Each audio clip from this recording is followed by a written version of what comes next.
50IL BMW. What am I doing on this BMW? Ripping the door panels off. I've got it down to a science. I know how to do it without breaking anything. All that was busted on this door panel. Hard to believe, these little plastic clips that they sell on Amazon. Only one was broken. Where is it? Smash. That middle one's a bit tricky to get off. Anyhow, I got the door panel off. I don't know why my door lock stopped working on both front doors when I sprayed a touch of silicone in a lock cylinder, but I guess accumulation of crap. Oh, there's the gasket. Accumulation of crap. There's actually a locking ring on that lock that you can only access when you remove the trim plate. And to remove the trim plate, it's not so simple. You've got to take off the door panel and then take off the window guide, which is really easy. It's behind this rubber. You just pull the rubber back a little bit. Take off the latch with 3 screws, 2 that are here and 1 that's behind the rubber. And then you slide this locking plate sideways with a screwdriver. You stick it in there, you find the spot, and you zip, slip it sideways, and the discussion plate, trim plate comes off, and you spray the heck out of that. Where's the lens on this thing? There it is. You spray the crap out of it with brake clean or carb clean. Just spray it, and you turn the lock, and you spray it, and spray it, and spray it, and spray it. It wasn't too grimy, but it had a bit of grime, and that's why it wasn't working, I guess. And then, with all your parts lying on the front seat floor, you go over here to your Corvair, and how do I hold this camera, phone, so you can see what I'm doing? Yeah, I need to get a tripod. I know. And then you take the gasket off this trim plate by just jiggling it, and there it is. There's the original BMW gasket. Must have been made in China because it is turning to dust. That's it. There's a little bunch of nipples and holes, and what a mess. What a mess.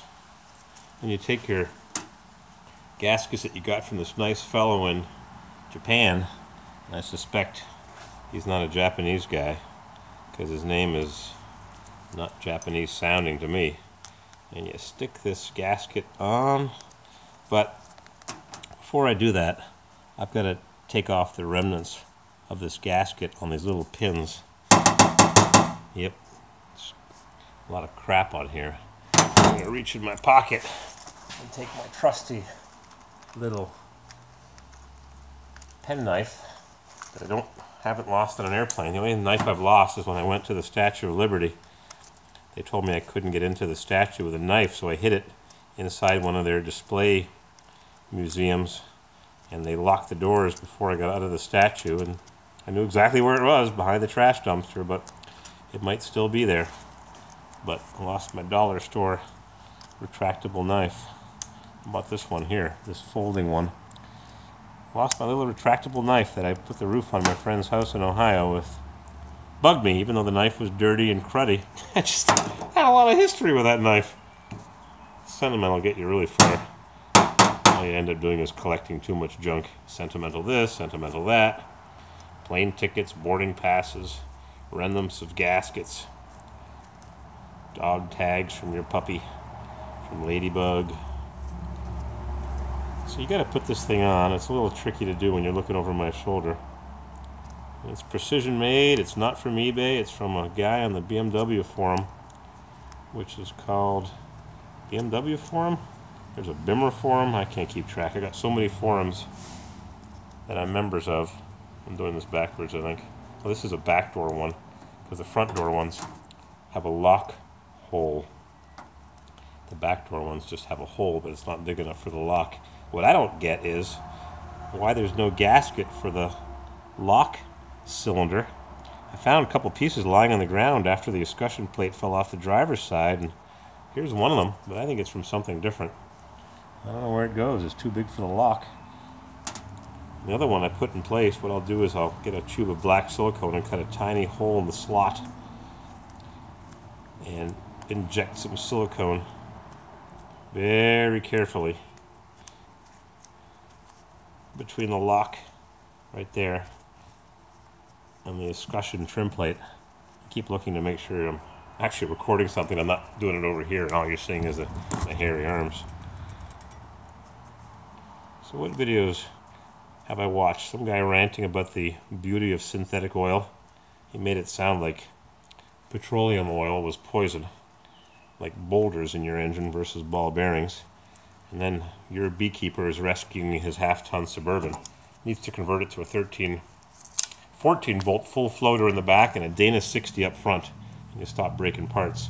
The next part you'll probably break is the front drive shaft that goes between the transfer case and the front Dana 66 axle. I'm not sure if the Dana 60, did I say 66? Route 66. I'm not sure if the Dana 60 axle uses a bigger drive shaft between the transfer case and the Dana 60. And then you've got the spring bolts for the front leaf springs. The front's got a 1/2-inch bolt and the back's got this little rinky-dink 7/16 bolt. So there's a guy called DIY, or DIY, do-it-yourself 4x4. He makes these wonderful plates, but it's a big job to install, and I bought them, and I haven't put them on because it's a big job. So, there's that gasket that I think is missing, right there. There should be a gasket there, IMO, in my opinion, because look at that. That's wide open to the breeze. I guess the rain can run in, it can run right out again. But you asked me, there's a gasket missing there. I'm going to get it. So I'm going to tinker around with this. I'm going to put that escutcheon plate on. I'm going to slide that locking bar sideways, and I'm going to put this thing back together. What I've done is I use an entire can of brake cleaner. Works better than carburetor cleaner. Cleaning this thing up. It wasn't that grimy, wasn't a mess at all, but a lot of crap came out of it. And what you do is, I'll put this camera phone. Battery goes dead on this thing so quickly, it's unbelievable. What you do is you trip the latch like that. Okay, that's for when the door is locked. And in the latch, in the unlocked position, this wasn't working before. Wouldn't work. So you unlock it, and then you press this, which is like what you do when you're opening the door from the outside. And you operate this back and forth, and you spray it. You need 3 hands to do this. If you put it in a vise, as long as you don't mind the brake cleaner dropping on the floor, you could always put it in your oil pan and clean your oil collection pan that you use to drain your oil. So I did that lots of times, and I sprayed all kinds of brake clean in here, and there was some dried grease that was a bit thicker than Vaseline, like cold Vaseline. Of course, the car is an 89, so it's almost 20 years old. That's how that locks. It's hard to show you all these operations, but you see that little recess? When you push it down, when you try to open the door, it does nothing. And when you lift up the lock, which I'm doing it downwards now because I got it upside down, it allows the door to operate, and this is the cable that goes to the inside. When you pull on that, it can operate because you're not locking it with that little pin falling in the latch because your door is locked. You'd see it better if you had it in your hand. So I've lubricated, I'm going to lubricate this. I've sprayed the heck out of it. 1 entire can of spray inside there, and I operated everything I could operate. So I'm going to spray it. And I'm going to change the fuse in my crappy splitter. I'd like to put a dedicated receptacle for the cell phone charger and for my GPS. I like using my GPS even though it's low tech because it always shows the speed. It doesn't use any data. It doesn't drain your battery. And I'm doing something else here I'm going to show you. Check out what's in the trunk. Uh-oh. Everything's locked. How do I unlock that? I think I can unlock it. So I was operating my door lock. I think I can unlock it by lifting up this.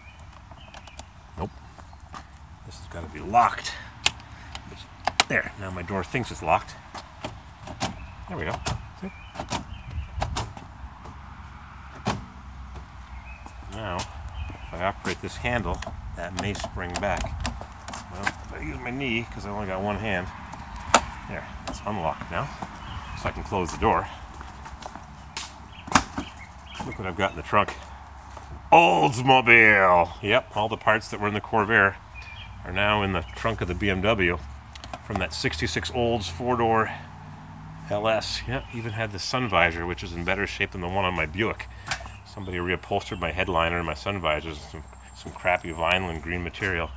Tail lights, the LS trim for the back of the front seat, and all the air conditioning parts. Every nut and bolt is in the brake drum right there that was sitting on the newer 88. Power steering pump, the alternator, air conditioning, compressor, and I sealed up all the ends with a little bit of drip, drip, drip. A little bit of tissue so we shouldn't get more moisture in there than we need to. I've got every single part in this trunk to bring to my buddy Spiked Punk, including the pulley for the crankshaft. I just didn't get him the water pump because it was a running car and the guy didn't want me to take the water pump off or the fuel line. So I got that. I've got that, I've got that, I got lots of junk. And I've got a diesel engine, missing the PMD, thank you Mr. Seller, in southern New Hampshire. Nice guy. Yep, someone grabbed the PMD off of it, and I think the X has a used PMD that was giving some trouble. So if it's still around, BMW, got to bleed the brakes on that. It's been a couple of years since I put rear calipers on. And this truck, in case you're wondering, has a hole that I drilled in the block. Somewhere around there. Yep, I broke a bolt, and like a dummy, I drilled right into the cylinder. That one right there. So when you start it up, it smokes exhaust fumes out of the water pump hole. Nice, huh? So I've got that other motor. Even though this motor had 286,000 miles, it ran great, or 283, it ran great. So I've got that motor. The problem is that's an electronic injection motor, which means I got to put this injection pump on, which is a rebuilt mechanical injection, and they're totally different. It's got no pump-mounted driver. So I'm going to hire somebody to do it because I don't have the time. I got a lot on my plate.